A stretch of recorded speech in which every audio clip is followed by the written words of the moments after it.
Aduh, ayo dong Sob, balik lagi ke tempatmu. Aduh, benar kan? Nggak bisa lihat pintu terbuka, langsung deh pada keluar.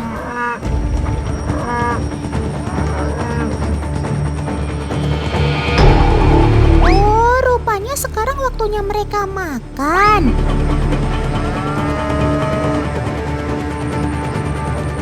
Mereka pergi cari makan sendiri, teman. Mandiri banget kan?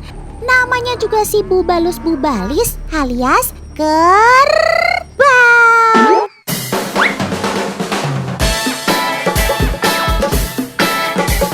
Jika sudah keluar kandang, kawanan kerbau ini akan berjalan beriringan. Sementara para pemilik kerbau hanya mengawasi dari atas perahu jukungnya sambil teriak-teriak.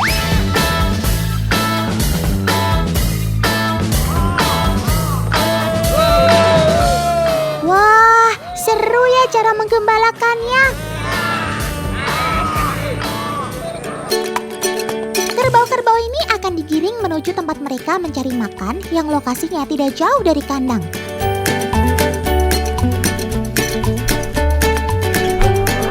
Oh iya, tidak seperti kerbau yang sering dipelihara di darat. Kandang kerbau amang-amang di Kalimantan Selatan ini dibangun di tengah rawa.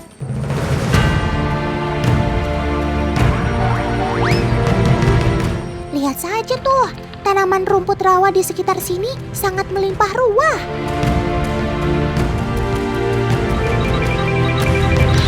Waktu jam makannya itu loh, panjang banget teman. Mulai dari jam 8 pagi sampai jam 5 sore.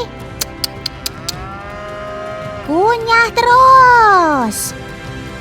Pantas saja kerbau-kerbau di sini nggak ada yang kurus.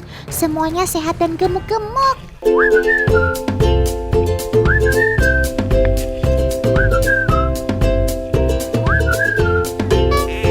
Dan yang pasti mereka juga bersih karena rajin mandi di rawa.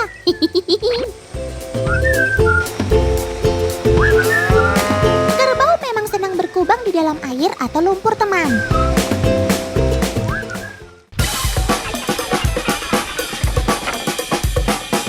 Berendam ini bertujuan untuk mendinginkan suhu tubuh. Maklum, sobat Totan ini kan tidak bisa berkeringat. Selain itu, si kerbau juga tergolong hewan tropik yang daya tahannya terhadap panas tergolong rendah. Zona nyaman untuk kerbau berkisar di suhu 15 hingga 21 derajat Celcius. Kerbau akan stres bila suhu sudah di atas 24 derajat Celcius, teman. Sedangkan berendam di lumpur akan melindungi kerbau dari paparan panas matahari dan menghilangkan parasit.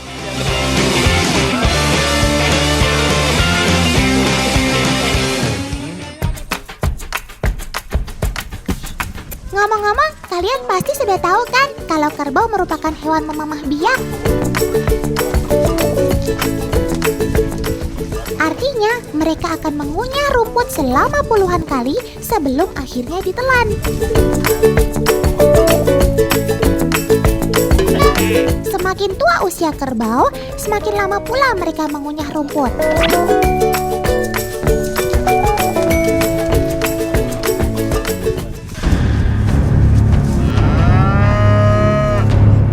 Waduh, paman bawa apaan tuh? Ini kan alat semprot hama.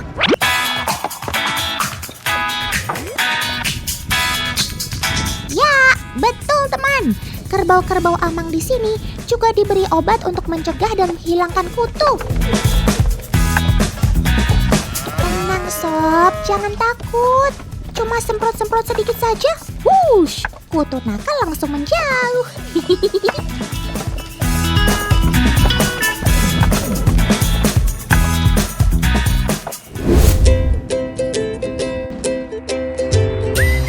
Paman, kita mau menangkap ikan apa nih? Pagi-pagi sudah melaut. Teman, setelah posisi ikan ditemukan, nelayan segera menebar potongan daun kelapa kering. Ini berguna untuk membuat ikan bermain di sekitar daun, sehingga nelayan bisa melihat penampakan mereka lebih jelas dan menahan ikan agar tidak kabur.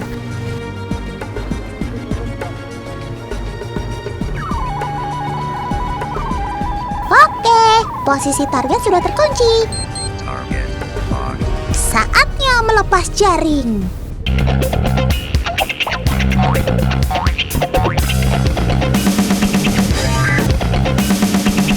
Saat penentuan seperti ini, semua anggota nelayan harus kompak dan bekerja sama. Kedua ujung jaring harus segera disatukan untuk mengurung ikan. Ayo paman motoris, gaspol! Di haluan kapal, ada paman yang bertugas melemparkan batu untuk mencegah ikan agar tidak kabur selama jaring belum ditarik. Sedangkan di bagian tengah, ikan dihalau dengan sebuah bambu. Saatnya tarik! Ayo semuanya semangkuk! Semangat sampai mentok! Tarik! Tarik! Tarik! Wuhuu! Target kita sukses tersangkut di jaring!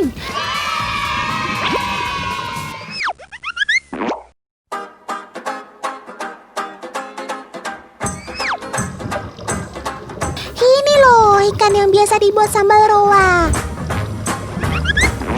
Paman, nanti Otan mau bawa buat oleh-oleh ya. Banyak pesanan nih. Si mulut panjang ini termasuk ikan zona epipelagik, alias ikan yang berada di permukaan air. Walaupun ukurannya tidak terlalu besar, tapi julung-julung mampu berenang cukup cepat. Karena apa? Salah satunya karena bentuk mulutnya. Bentuk mulut seperti ini rupanya bisa berfungsi untuk memecah aliran air. Selain itu, bentuk tubuhnya yang bulat memanjang ditambah sirip dada menambah gesit pergerakannya di air. Oh, pantas para nelayan harus bergerak cepat mengurung mereka tadi.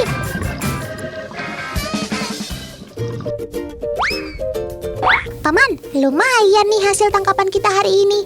Memang deh, kalau mau berusaha selalu ada jalan.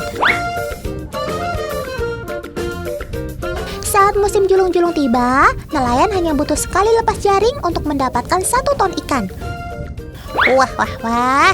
Satu desa bisa makan ikan gratis nih.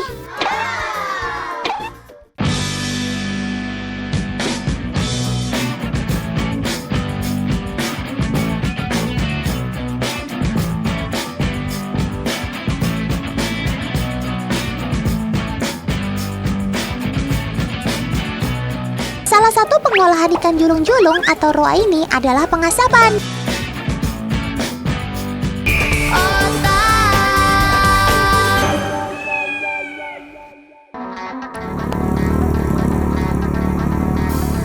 Hai hai hai, sekarang Otan mau ajak kalian ikut aktivitas yang memacu adrenalin nih. Hayo, ada yang tahu itu apa? 100 untuk kalian yang menjawab motor trail. Otan dan Kak Bella sekarang mau main ke sebuah kebun binatang yang berada di Lembang, Jawa Barat, teman. Keselamatan diri adalah yang utama. Oleh karena itu, kita harus menggunakan peralatan yang menjadi standar, seperti helm cross, hand gloves, dan sepatu cross. Sobat yang akan kami kunjungi punya keahlian berlari di berbagai medan loh. Nggak kalah sama si motor trail ini. Sebentar lagi sudah sampai nih. Langsung saja yuk kita sapa burung terbesar dari Afrika ini. Hai sob! Please welcome burung unta. Sebelum lari, sobat Otan ini melakukan pemanasan dulu nih dengan kipernya. Lucu ya?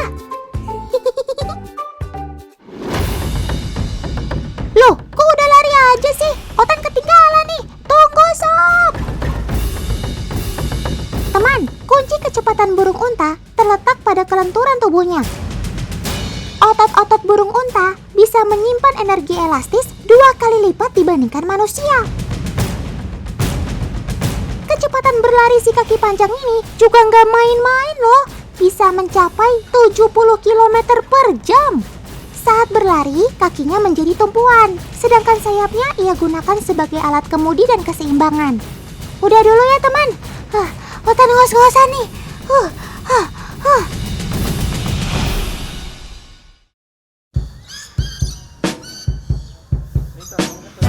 Burung unta atau ostrich adalah keluarga burung berkaki panjang yang berasal dari Afrika.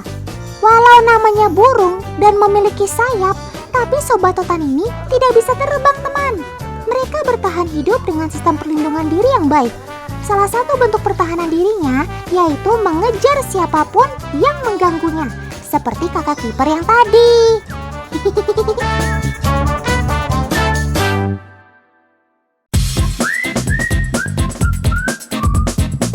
Teman, Kak Bella sekarang lagi ada di Lembang Park and Zoo nih. Teman, burung unta adalah burung terbesar dengan tinggi mencapai 2,5 meter dan berat 120 kg. Sekarang Otan mau membandingkan tinggi burung unta ini dengan Kak Bella. Burung unta ini baru berumur 1,5 tahun, tingginya kurang lebih 2 meter. Sedangkan Kak Bella memiliki tinggi 165 cm. Kelihatan banget kan perbedaan tinggi Kak Bella dengan si burung unta?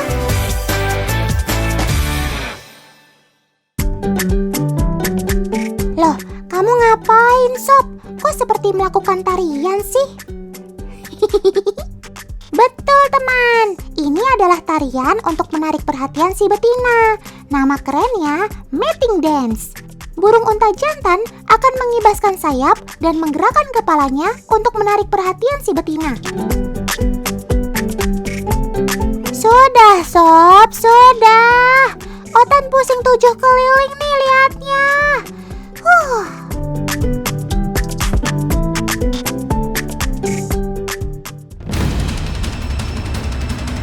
Stop! Habis menari kok kamu malah mengejar si betina sih Sob?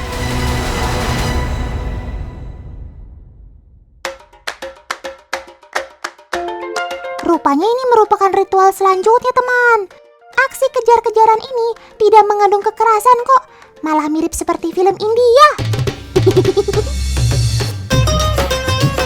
Si jantan akan coba mendekati betina, sementara betina sedikit jual mahal.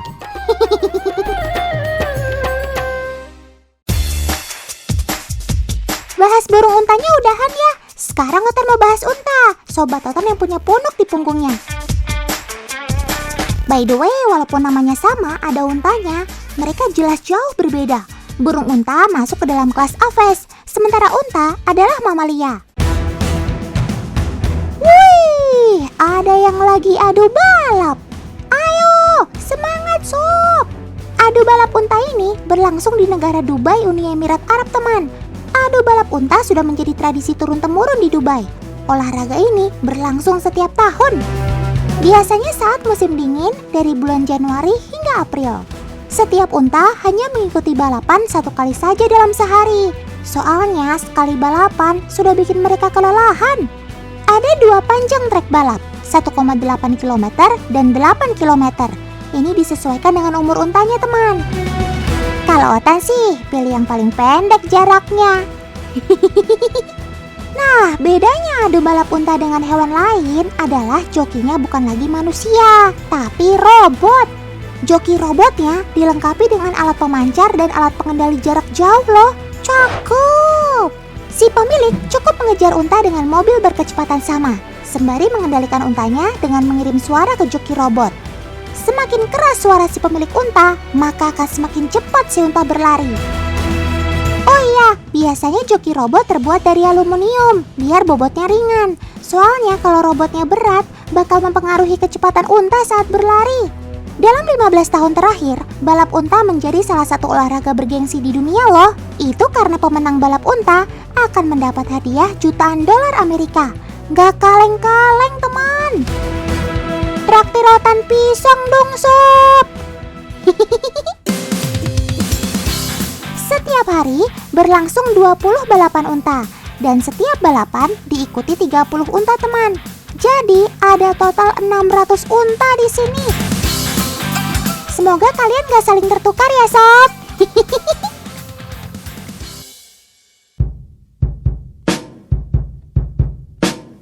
Teman, seperti mamalia pada umumnya, sobat totan ini juga memiliki kelenjar susu. Itu berarti unta dapat menghasilkan susu. Susu unta sudah lama dikonsumsi suku Baduy Arab, termasuk warga Emirat sejak ratusan tahun lalu. Tradisi minum susu unta ini dipertahankan hingga sekarang loh. By the way, ada yang tahu rasa susu unta seperti apa? Otan denger-denger sih rasanya asin. Nah, di Al Ain Dubai ada pabrik susu unta yang punya varian rasa loh, seperti saffron, rempah khas Timur Tengah, coklat, kurma, dan stroberi. Unta di sini kebanyakan jenis unta yang ada di semenanjung Arab. Namanya unta dromedari. Cara paling mudah mengenalnya, unta ini cuma punya satu punuk di punggungnya.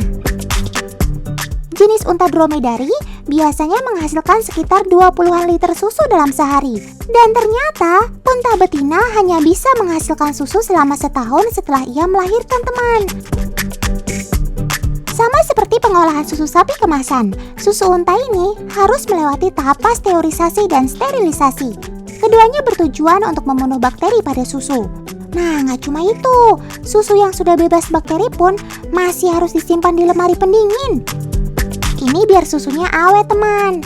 Oh iya, kandungan gizi unta itu lebih tinggi dari susu sapi. Selain bisa memperkuat tulang, susu unta juga bikin kulit tubuh jadi sehat. Selama berabad-abad, masyarakat Arab sudah paham banget sama manfaat susu unta, termasuk untuk menjaga kesehatan kulit tubuh. Makanya dibuatlah sabun dari susu unta ini. Supaya jadi sabun, susu untanya harus dicampur dengan beeswax, minyak zaitun, minyak kelapa, dan minyak almond. Beberapa penelitian di Eropa dan Timur Tengah bilang susu unta tuh punya sifat antivirus dan antibakteri yang tinggi. Makanya cocok juga untuk penyembuhan jerawat, eksim, dan penyakit kulit lainnya. Sabun susu unta ini punya banyak macam aroma. Ada jeruk, serai, lavender, bahkan ada juga yang sengaja dibuat khusus untuk pewangian khas Timur Tengah, seperti oud, mas, dan mukhalat. Cakep! Sob, jadi hewan kok bermanfaat banget sih? Iya teman, kulit unta juga sudah lama dimanfaatkan. Kualitasnya nggak kalah sama kulit sapi ataupun kulit domba. Kalau di Dubai, kulit unta jadi bahan bikin sepatu bayi. Wah, bayi itu kalau pakai benda yang gak nyaman pasti rewel. Kalau begitu, kulit unta itu nyaman dipakai, teman. Selain tanpa zat yang membahayakan anak, kulit unta juga lebih lentur dan lembut. Jadi, kaki bayi akan nyaman memakainya.